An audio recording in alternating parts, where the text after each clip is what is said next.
And yun na nga no, pag-usapan natin ngayon ang tungkol sa ating pinakamamahal na NAIA or Ninoy Aquino International Airport. Dahil sa ito ngayon ay pinangalanan no as world's worst airport again, which scored the lowest in global ranking. So nakakalungkot ho yun bilang isang Pilipino. Tayo mga Pilipino, di ba, nakakalungkot ho yun na proud tayo sa Pilipinas kasi nga mga matatalino, mga ganda, mga pogi, mga friendly, mga talented no, multi-talented, hardworking, lahat na yata ng katangahian na sa Pilipino na no. So or nasa Pilipinas na matatagpuan, magaling sumayaw, magaling kumanta, magaling magluto at kung ano-ano pa. Ngayon yung natin, yung pinaka-airport natin, which is yung pinaka-frontline ho talaga o anong tawag diyan, yung pinaka-gateway natin sa ating bansa ay siyang pinangalan ng pinaka-pangit, pinakamasamang airport sa buong daigdig. 'Di ba? Lupit nun, ang bigat nun na na record. So nakakalungkot siya. So ngayon ang gagawin natin is babasahin na natin yung mga articles ho dito na makikita ho natin sa kahit anong mga social media platform no, mapa Facebook man 'yan, mapa Wikipedia no, Google, try niyo lang diyan, maghanap na lang din no. Pero ito babasahin ho natin sa May Turismo Central Luzon. And yun na nga, pag-usapan na rin natin mamayang konti. Try natin no, na basahin yung tungkol kay Pinoy na achievement ng airport natin sa kanyang time, terms, and kay Digong naman na term, and also sa present administration natin na si PBBM, kung ano ba yung mga recorded no, or mga award or mga labels no na nakuha ng ating airport yung pinaka-gateway ho natin. So kailangan siya talaga yung pinaka dapat kumbaga parang siya yung pambungad no sa ating mga bisita.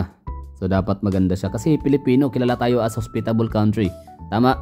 Isa tayo sa may pinaka-friendliest no na human race no sa buong mundo. So Pilipino 'yun. Tapos ang natin, yung ating airport ay hindi maganda, pangit, inefficient. Tapos yung ating mga staff sa airport ay mga lumulunok no. Lumulunok ba? Basta no na kumakain ng pera, dolyares no. Talagang anong klaseng yung tao no. So marami ng mga laglag bala, mga gano'n no. So maraming mga anomalya na nagaganap diyan sa NAIA International Airport. So siya, nakakahiya siya bilang isang Pilipino. Buti na lang meron tayong Mactan International Airport, meron tayong Davao City International Airport, Clark Airport na kahit paano talagang magbibigay din naman ng magandang magandang record no, magandang experience sa ating mga bisitang mga banyaga. Although sa Cebu talaga yung masasabi natin na isa sa may pagmamalaki natin na airport sa Pilipinas, gawa nung sila yung may pinakamaraming international flights to compare sa ibang mga airport dito sa Pilipinas. Okay, so Turismo Central Luzon ang ating babasahin na na Facebook page. So dito natin nakikita yung balita. Okay, look. NAIA named world's worst airport again, scoring lowest in global ranking. The Ninoy Aquino International Airport or NAIA has once been ranked as the worst airport in the world. According to a study by Australian company Compare the Market, NAIA received a dismal score of 0.24 out of 10, placing it at the bottom of the list of the world's busiest airports. NAIA by the numbers ranked 51st among the world's busiest airports. Accommodated 45.3 million passengers in 2023, handles an average of 384 flights per day, connected to 94 destinations worldwide.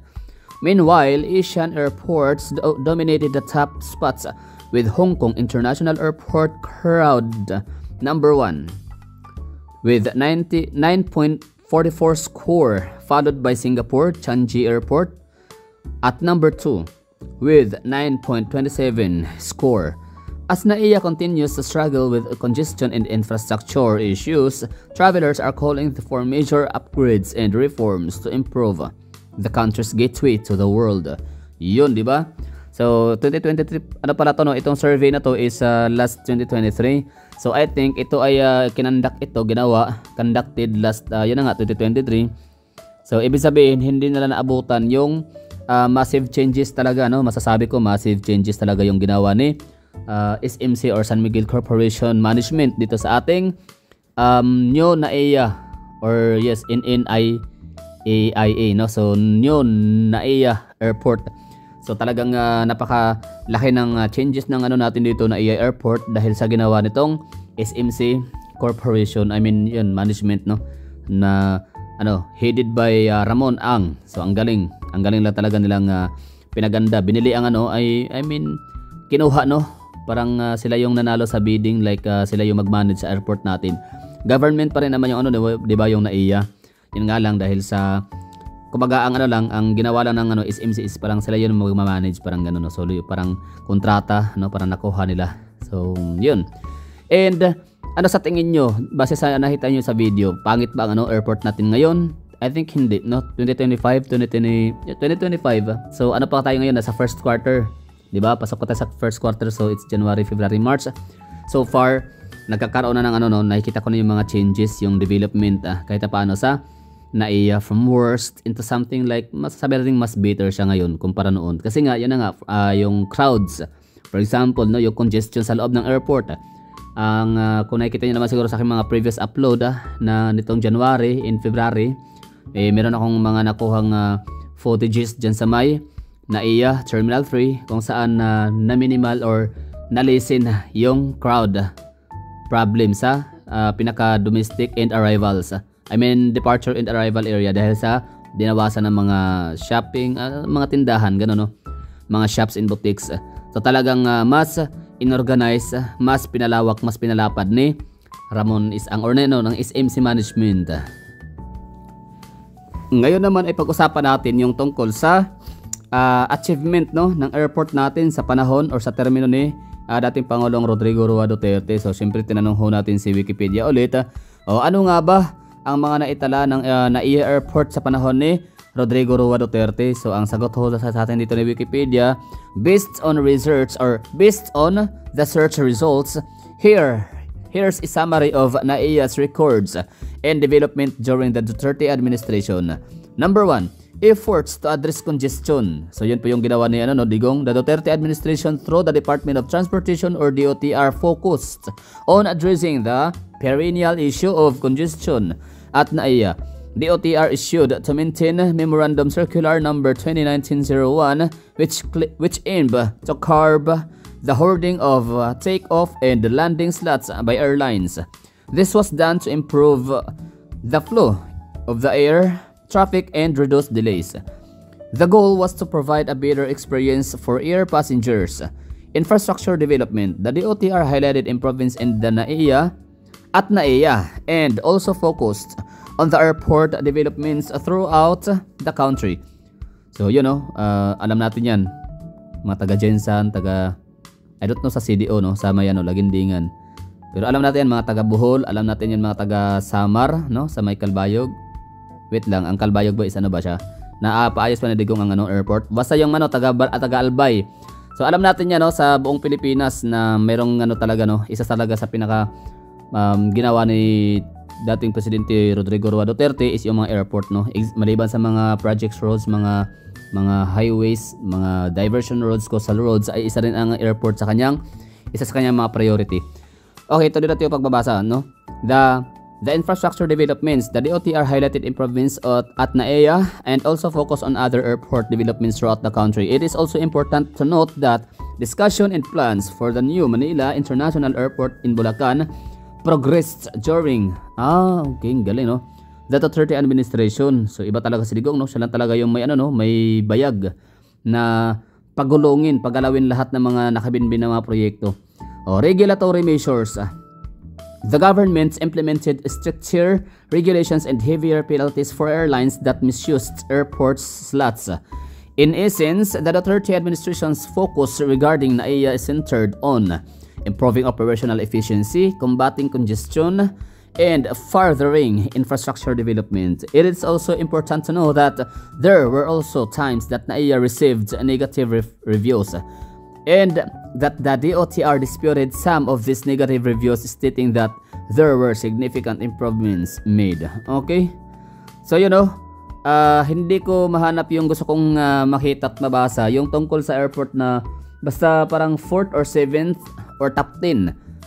Pasok sa top 10 ang NAIA International Airport during Duterte's time as most improved, gano no. So kung sa panahon ni Pinoy is ano no, napangalanan kasi ang no, the time kasi sa panahon ni Pinoy as far as I remember, napangalanan no ang NAIA airport natin as world's worst airport. Dahil nga sa may mga laglag bala, tanimbala, mga korupsyon at kung ano pang mga kapalpakan no ng ating airport sa panahon ni Pinoy. So sa Kaydigong naging ano siya no, naging world's improved.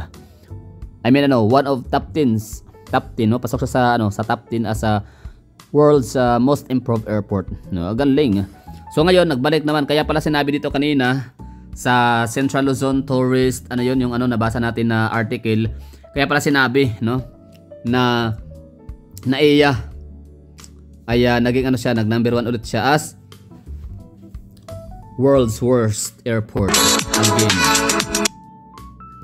And yun na no, bali tinadati kay ano kay Pinoy no, kasi tapos naman tayo, yun na pala, basta kay sino nakakaalam diyan no, sinong mayroong link, pakihanap nga diyan kung okay lang naman sa inyo, kung hindi kayo busy no.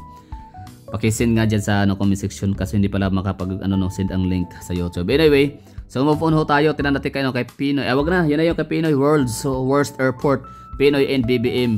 So kay Digong naman ang airport natin is ano siya, pasok sa top 10 as world's most improved airport. So that's all for today's video. Thank you for watching. So ano sa tingin nyo?